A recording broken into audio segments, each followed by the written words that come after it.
Hello guys, dahil gusto namin makatikim ng adobong manok.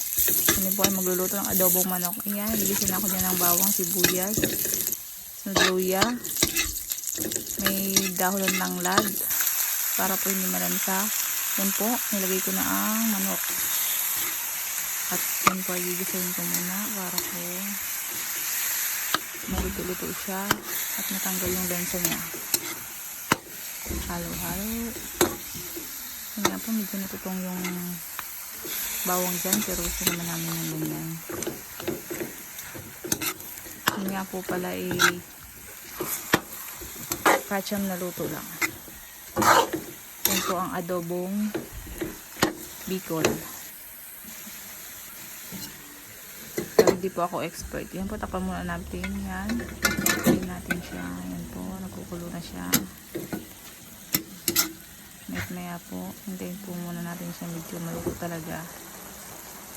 Kaya nga po, pwede na siyang lagyan ng paminta. Ayan. Nilagyan ko nga po siya ng paminta.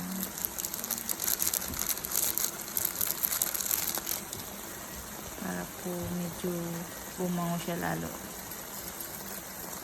At lagyan pa natin ng laurel. At hayain natin siyang kumulo. Halo-haloin natin para po pantay ang lasa niya. Takpan muna natin siya ng pinatid na ilang minutes. Ayan. Pwede na natin siyang lagyan ng suka. Yan nga po, basta ko lang po inilagay yung suka na yan.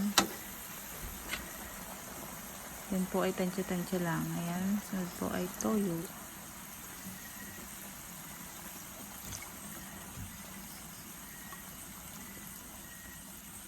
Medyo napakarami nga po ang toyo natin dyan.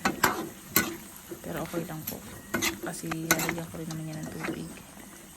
May ganding asukal. Yan nga po, kumukulo na siya. Yan nga po. Kulo. Ayan, nilagyan ko na po siya ng magic syrup para lang sumarap. Magic syrup, baka naman. Sinala ko po siya ulit. At hintayin na lang po natin siyang medyo bukasan yung sabaw niya. Ayan, nilagyan ko nga po pala siya ng oyster para siya ay sumarap. Lalong sumarap. Ayan.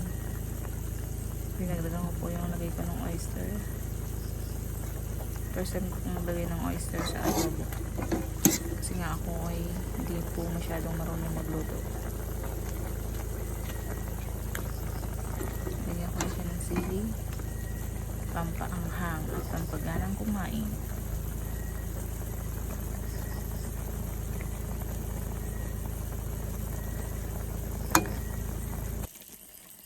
Ayan na po siya. Patuyo na siya. At may po ready na siyang kainin.